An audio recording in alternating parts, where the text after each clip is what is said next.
You don't like to talk then? Well, not really. Sometimes if there's something to say, but there's really nothing to say these days. What if the deepest wound in the Beatles was never between John and Paul at all? For decades, the world obsessed over the Lennon-McCartney rivalry, replaying every barbed lyric and interview jab as proof of rock's greatest falling out. But tucked away in memoirs, interviews, and the quiet testimony of those closest to him, George Harrison was carrying a different kind of pain, one aimed not at the man who wrote yesterday, but at the man who once called him his closest friend. This is the story of the grudge George Harrison never fully let go of, and the surprising identity of the person who caused it. To understand the wound, you have to understand the boy. George Harrison was born on February 25, 1943, at 12, Arnold Grove in Wavertree, Liverpool, the youngest of 4 children raised by Harold and Louise Harrison. His father drove buses and had once worked as a ship's steward, while his mother, of Irish Catholic descent, filled their modest home with music and warmth. According to biographer Joshua Green, author of Here Comes the Sun, the spiritual and musical journey of George Harrison, Louise Harrison spent her pregnancy tuning into broadcasts from India, drawn to the sound of sitars and tablas long before her son would ever hold a guitar. It's a detail that feels almost prophetic now, given the spiritual path George would later walk, often alone, often misunderstood by the very bandmates who claimed to know him best. George met Paul McCartney on a school bus in Liverpool, and it was that friendship that eventually opened the door to John Lennon's skiffle group, the Quarrymen. Lennon initially dismissed Harrison as too young, but after a second audition arranged by McCartney, George won him over with a guitar riff and was gradually folded into the fold. What followed was a bond forged in shared poverty, shared ambition, and the strange intimacy of touring in cramped vans and cheaper hotel rooms across Hamburg and Liverpool. Ringo Starr would later describe those early years as filled with closeness so total that even hotel bathrooms became spaces of laughter and camaraderie. It was, by every account, a brotherhood. But brotherhoods have hierarchies, and in the Beatles, George Harrison was never quite at the top of it.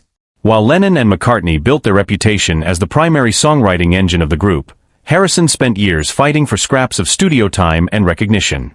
His early contributions were often overshadowed, his voice frequently overruled. And it was Lennon, more than anyone, who seemed unwilling to take Harrison's growth as an artist seriously. As the band evolved from the shaggy rock of their Hamburg days into the experimental layered sound of Revolver and Sgt. Pepper's Lonely Hearts Club Band, George's spiritual explorations, his study of the sitar, his growing devotion to Indian philosophy and Hindu practice, became something Lennon treated less as artistic evolution and more as an eccentricity to be tolerated, sometimes even mocked. This is where the quieter, less publicized rift begins to surface. Harrison and Lennon's early friendship, the one built on shared cigarettes and shared dreams of stardom, slowly hardened into something colder as fame reshaped all of them. Harrison admired Lennon's wit, his fearlessness, his ability to cut through pretension with a single sentence. But that same sharpness, when turned on Harrison, left scars. Lennon rarely credited George's songwriting as equal to his own, and even as Harrison's compositions grew more sophisticated, tracks like Taxman, I Want to Tell You, and later Something, Lennon's public and private assessments remained dismissive. For a man who had spent nearly a decade proving himself worthy of a stage he'd been let onto almost as an afterthought, that dismissal cut deep. The tension became harder to hide as the 1960s wore on. During the recording of the White Album in 1968, a project marked by exhaustion, ego, and fracture, Harrison's frustrations with the band's power dynamics reached a boiling point.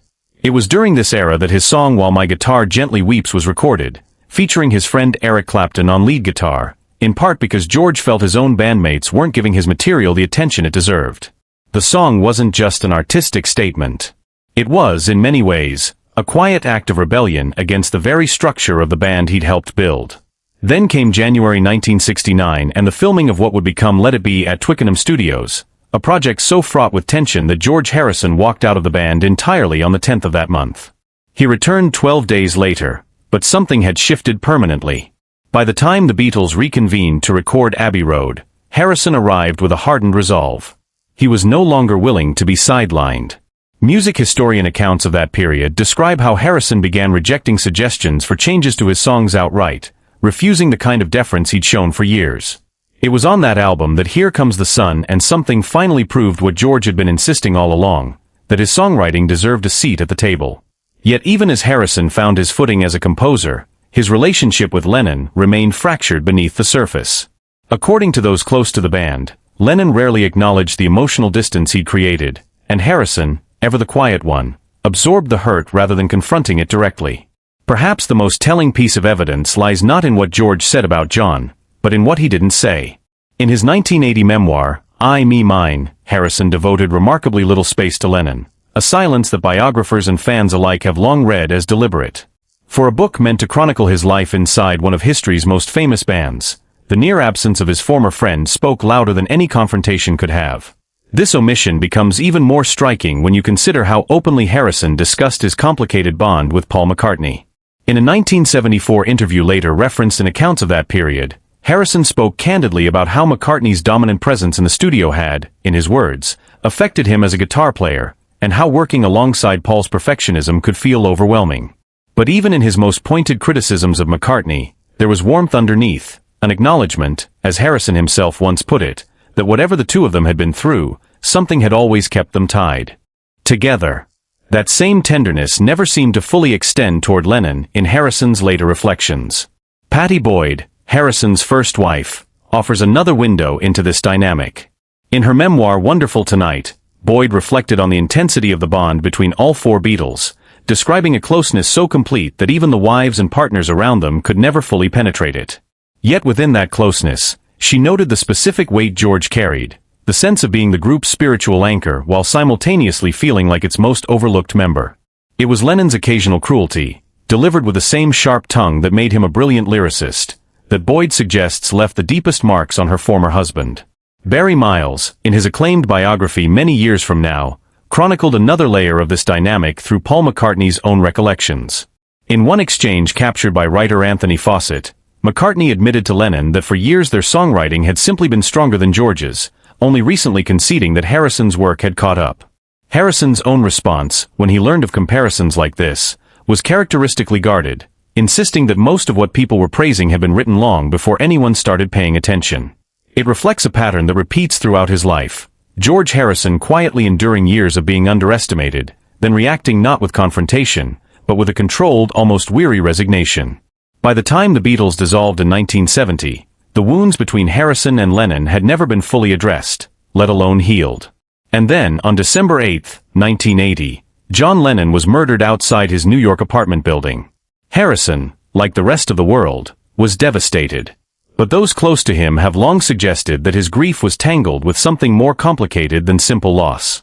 He mourned the friend from the Liverpool bus rides and the Hamburg nightclubs, the man who had first let him into a band that would change music forever.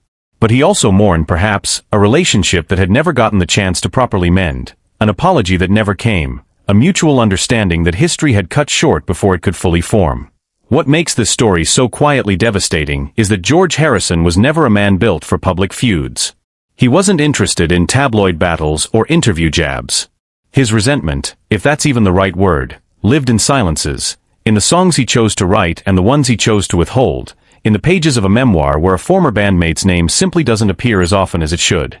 It lived in the quiet, controlled answers he gave when journalists pressed him about the past, answers that revealed more through what was left unsaid than what was spoken aloud. In the end, George Harrison spent much of his life searching for the kind of peace that fame, wealth, and even spiritual devotion couldn't fully deliver. He found moments of it, in his marriage to Olivia Arias, in his son Donny, in the gardens he tended at Friar Park, in the humanitarian work that followed the concert for Bangladesh. But the unresolved distance between him and John Lennon remained one of the quiet, aching threads of his story, a reminder that even among the most famous friendships in modern history, some wounds never fully close. George Harrison passed away on November 29, 2001, leaving behind a legacy far larger than the tensions that shaped it, but also leaving behind a truth that so many overlooked for so long. Sometimes the deepest hurt doesn't come from your rival. Sometimes it comes from the person you once trusted the most.